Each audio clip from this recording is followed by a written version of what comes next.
Hey everyone, David and Kennedy and Lee here at the farm launching our Fall Golf Fitness Series. We're going to take you through about 5 or 6 individual sessions where we're going to cover the essentials of the golf swing and tie fitness in with the golf instructional part of it so we can prepare the body to, to move through the range of motions and to be able to make the swings that we're working on, in the golf swing. We're going to start with the basics, which in a dress, it's the grip, it's the stance, setup, posture.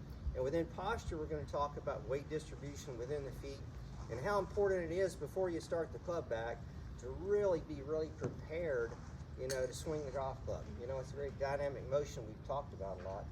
And so looking forward to this series. Make sure to download each session, watch each session, packed with a lot of information, helpful points to help your golf swing improve, pick up distance, hit the ball more solid and efficient. Today we're going to start with setup. The dynamic setup in golf, and why is it important? In my opinion, it's important. One of the reasons it's important because there's static balance, and you've got to really be anchored into the ground because the golf swing is unique in the fact that, you start from a pretty still position with the golf ball, obviously it rests on the ground, and you've got to create the backswing movement from a still position. So there's got to be some flow into that backswing, and a load. We always talk about loading into your right side, trail side, popular term now, which is the right side for a right-handed golfer.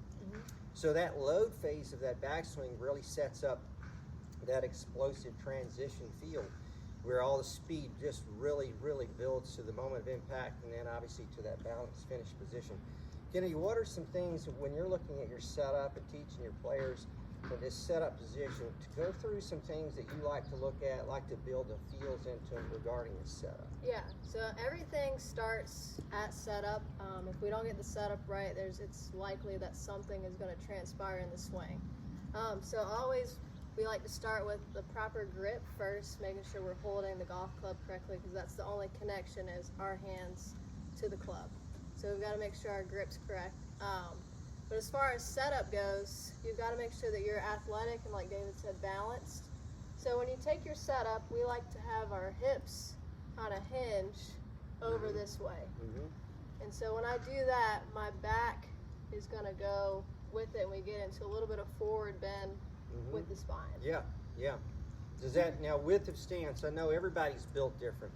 And we talk about, width of stance.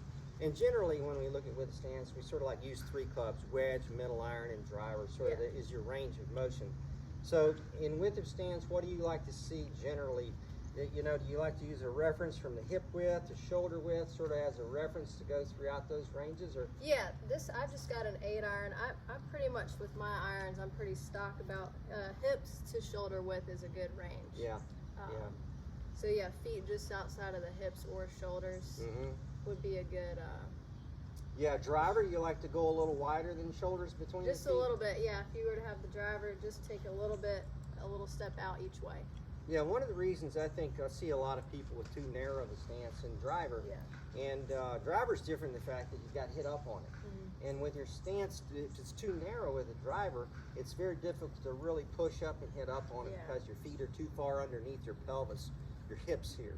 So you like to see the stance width outside shoulders to help with that sort of that explosive and that vertical push to get that power and hit up on the ball? Yeah, I think it helps in the backswing as well. If your feet are under your hips with such a long swing, it's really hard to pivot correctly. Yeah, what about weight within feet? Let's go left foot, right foot. What do we like to see there as far as left-right balance there? Yeah, this is such an underrated part of the setup is making sure that you're balanced in your feet. So we like to see 60-40 from balls of the feet to the heels.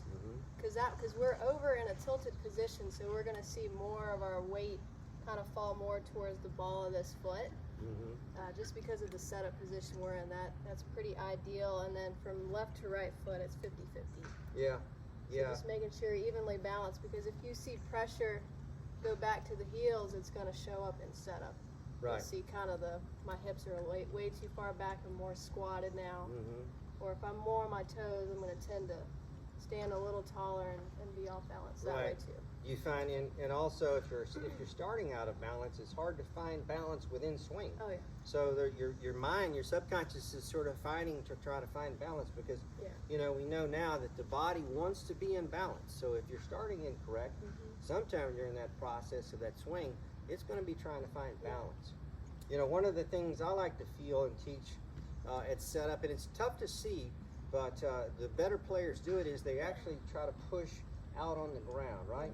Let's show the players here a couple of feels. So is Kennedy standing here? It's difficult to see, but what she's doing is she's actually, the insides of her feet, she's actually pushing out. And what happens with that is the ground is actually pushing, the reverse, pushing you back in. It's almost as if she's trying to tear the turf open, and that's sort of, I call it, sort of roots you into the ground. Yeah, if you wear spikes on your golf shoes, I mean, you should be able to feel like you're gonna kind of rip the turf. Yeah, and that's a tough thing to see in good players, but they all do it.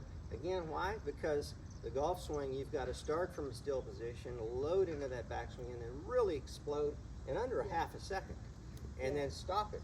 You know, a good one, if you take your setup real quick, I'll just give you a good one. If we're in a lesson or a clinic setting, sometimes if we give you just a little bit of a push, we'll be able to pretty much tell if you're on balance or not. Right. Most people will fall pretty quickly. So you want to feel like super loaded in your lower and engaged and rooted into the ground. Yeah, really like tearing, pushing the carpet up, open like this, and then in turn is shoring you up and pushing you back in, so you can start that backswing from a very dynamic, balanced position.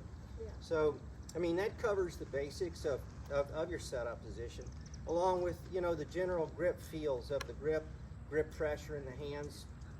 And that should carry us through this first session. Look forward to helping you download it. There's some information in here that we think will help everyone set up position. And from this, we'll build into the next series the backswing. How does the backswing start from this address position? But before that, we're going to bring Coach Lee in here to go through some physical sides of the body. What does the body need to do, feel, you know, and a couple of exercises on how you can acquire this athletic setup position. So Kennedy David talked about building an athletic setup. So what I want to do is give you some awareness of what that feels like, and then how we can move along with that exercise-wise to maybe give you some more feels to get some more stability and movement out of that. So as David and Kennedy were talking about, I'll give you a down the line look here. We want to work a little bit more from the hip hinge. Okay, common fault here would be a little more of a squat. That's exaggerated, but we'll go through that. So if we get into this hinge position, we'll notice, like Kennedy was saying, my spine matches what my hips do. So if my hips go back, my spine wants to tilt over a little bit. My arms are ready to hang. This is kind of like an athletic posture that you've probably taught in youth sports or things of that nature. And so what I'm feeling here is what David was talking about. I feel a little more rooted in the ground and like I'm spreading the ground apart. So what you should feel when you do that, you should feel your quads get loaded up a little bit more, and you should feel your glutes get loaded up a little bit more. And so what do we do if, let's say we're in a lesson setting and David or Kennedy asks you to do so, and you're like, well, I don't really feel anything. Okay, well maybe you need an object to give you a little bit of weight, or give you some sensation or some stability. So what we would do is we would grab a medicine ball, something along those lines that's a little bit more weighted. And what you would do, you'd stick your elbows at your side, you would cup the ball with your hands, you'd work into a little bit more of that hinge position, and you'll notice you're going to want to flex the knee a little bit more, and you're going to want to load into the hip a little bit more as I get into this nice setup position. I'll feel a little bit more weight, toes to heels. The reason we do that, if you look at the way the foot works, you've got an arch, okay? So if you set up in your heels, you can't use that arch to your advantage. But when you set up on the toes a little bit more, you can press through your feet, and you'll notice the hips will work back a little bit more, and you'll get a lot more sensation from there. So that's one way we can do that, okay? The other thing that I want to cover with you, common fault that we see with a lot of amateurs, is as we set up, let's say we got a good setup position, my hips are back, we notice spine's pretty flat here. A lot of things that we'll see a lot of S posture, okay? Lower back takes a lot of the load at setup. Those kind of lower back erectors are on. That's kind of something we want to stay away from. We want to stay a little more neutral. We want to feel like the hips are just working slightly by my heels. I feel like my rib cage and my belt buckle are a little bit more in tune with each other.